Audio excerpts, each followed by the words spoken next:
Кемин районунда ачылган үй бүлөлүк медицина борборунун мобилдик пунктунда туруктуу, тынч абал өкүм сүрө баштады. Жакында эле баардык күч аракети жана каражаттар COVID-19 менен күрөшүүгө жумшалып, бейтаптарды үзгүлтүксүз кабыл алып жатышкан. Мындай шартта башка оору менен, анын ичинде кургак учук менен ооругандар экинчи планга жылган эле. Пандемиянын терс таасирин кыскартуу максатында өзгөчө кырдаал учурунда кургак учук менен ооругандардын дарылоосун көзөмөлдөө үчүн чукул кырдаал чаралары тууралуу Саламаттык сактоо министрлиги атайын буйрук чыгарган. Ага ылайык амбулатордук шартта дарыланып жаткан бейтаптардын дарылоосу интернет же телефон байланышы аркылуу видео көзөмөл ыкмасы менен камсыз болуш керек болгон. Жана дагы башка коомдук жардамчыларды тартуу аттуу заманбап ыкмасы колдонулушу сунушталган. Бул ыкманын мааниси бейтаптын дарылоосуна тууган жакындарынын арасынан бекер өз ыктыяры менен жардам бергенге макул болгон адамды тандоодо. Кыргызстанда видео көзөмөл жана коомдук жардамчыларды тартуу ыкмалары USAID-тин кургак учук боюнча долбоорлорунун негизинде ишке киргизилүүдө. Раньше мы некоторые приходили самостоятельно в фельдшерский пункт принимать препараты. Мурда бейтаптардын айрымдары фельдшердик пунктка дары алуу үчүн өздөрү келишчү. Кургак учукка каршы дарыларды 7 күнгө берчүбүз.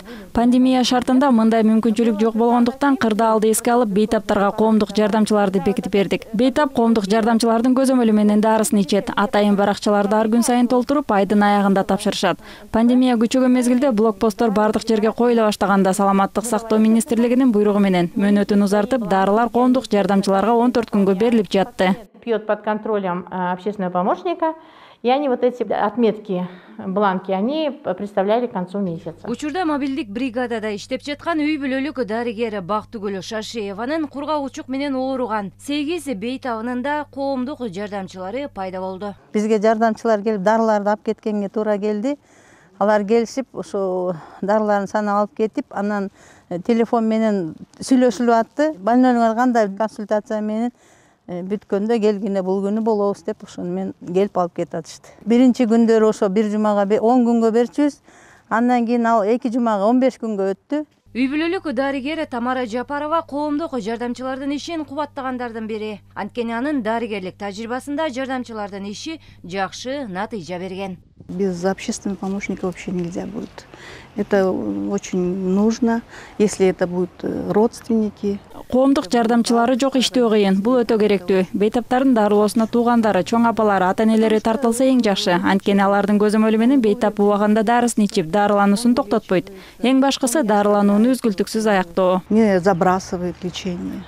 Вот в этом самое главное, в этом же вопрос, чтобы постоянно, регулярно лечился. 24 фельдшердик акушердик пункт, 6 үй бүлөлүк дарыгер тобу жана 1 жалпы практикадагы дарыгерлердин борбору иштеген Кемин районунда пандемия учурунда кургак учук анализдерин райондогу үй бүлөлүк медицина борборуна жеткизүү маселесин да чече алышты.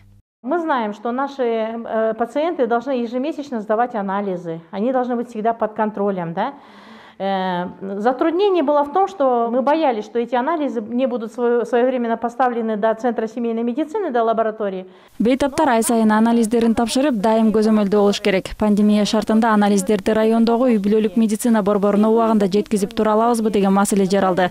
Блокпосттордо медицина кызматкерлери менен волонтерлор гана өтүүгө мүмкүн эле. Ал эми айылда жашаган бейтап ал учурда райондун борборуна барууга кыйынчылыктарга кабылмак. Бизге жардамга волонтерлор менен коомдук жардамчылар келишти. Биз аларды какырыкты туура алуу менен туура жеткирүүнү окутуп үйрөттүк. Помощников транспортировки правильному сбору мокроты. Анализдердин бир бөлүгү райондук үй бүлөлүк медицина борборунда калса, экинчи бөлүгү Бишкектеги улуттук референс лабораторияда изилдениши керек. Карантин учурунда болуп көрбөгөндөй сыноолор болсо да, USAID-тин кургак учукту айыктыруу долбоорунун жардамы менен кургак учукка каршы кызматына киргизилип жаткан биоматериалдарды ташуу ыкмасы ийгиликтүү сыноодон өттү.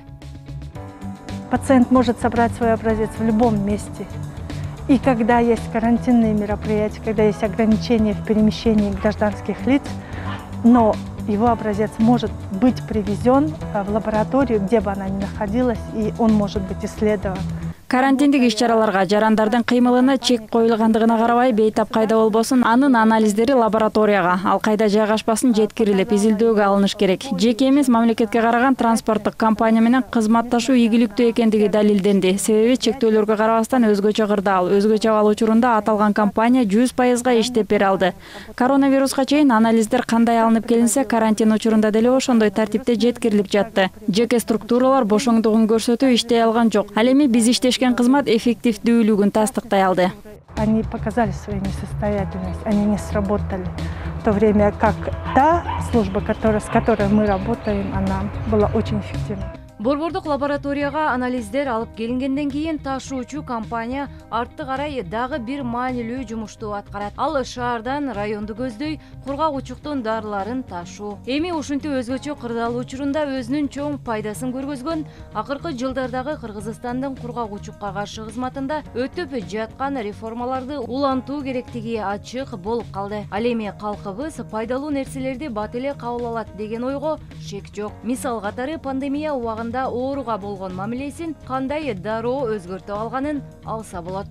Можно сказать, во время пандемии наши пациенты немножко у них повысилась дисциплина. Пандемия учурунда биздин бейтаптар тартипке көнүштү. Мурда аларды медициналык кызматкерлер көзөмөлдөп турса, азыр өзүн көзөмөлдөгөнгө түштү. 2-3 күнгө эле жетерлик дарыларым калды. Эмне кылышым керек деп өздөрү телефон чалып калышты. Мурда мынтип чалышчу эмес. Тогда не было.